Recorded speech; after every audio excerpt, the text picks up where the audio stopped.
大家好，欢迎收看佛学百科。今天我们要来探讨佛学中一个重要而深奥的主题，那就是空性。空性是什么呢？简单来说，空性就是指一切现象都没有固定不变的本质，而是依赖于各种因缘条件的聚合而存在或消失。空性不是否定现象的存在，而是揭示现象的无自性，即空性。空性也不是虚无或消极的，而是显示了一切可能和变化的门户。了解空性有什么好处呢？空性是佛陀觉悟的根本智慧，也是我们消除生命苦难和达到涅槃的关键。当我们误以为现象有自性，就会产生执着和妄想，从而造成烦恼和业力。当我们明白现象无自性，就能放下执着和妄想，从而达到清净和自在。因此，空性不仅是一种哲学或理论，更是一种理解或修行。佛教中对于空性有很多不同的传统和流派，它们各有其特色和贡献。例如，小乘部派佛教认为空性是指无我无我所，即个人和物质都没有实在的自我或控制力。他们通过四圣谛、12因缘、五蕴等教理来说明和体验这一点。他们认为，只有涅槃才是真实不变的，其他一切都是无自性，即空。大乘佛教则进一步主张一切法无自性，即所有现象都没有固定不变的本质，不能单独存在，而是依存于其他法。他们通过般若波罗蜜多等教理来解释和示现这一点。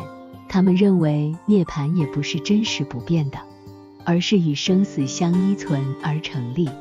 他们说，色即是空，空即是色，色不离空，空不离色。这表达了空性和现象的相依存。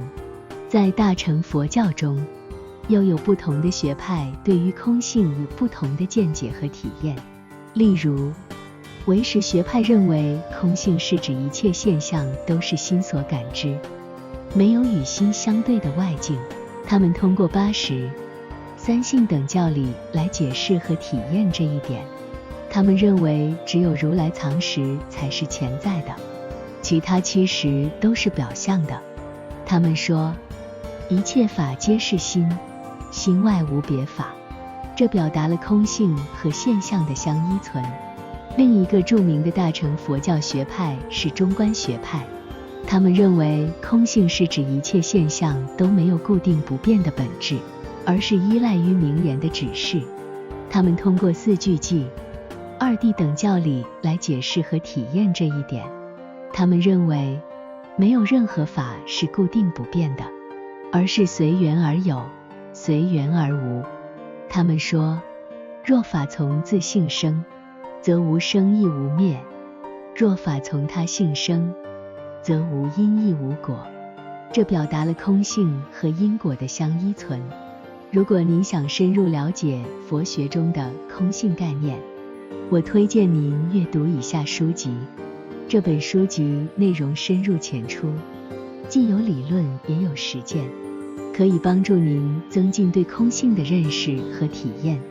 也希望未来有机会可以出专门介绍他们的影片。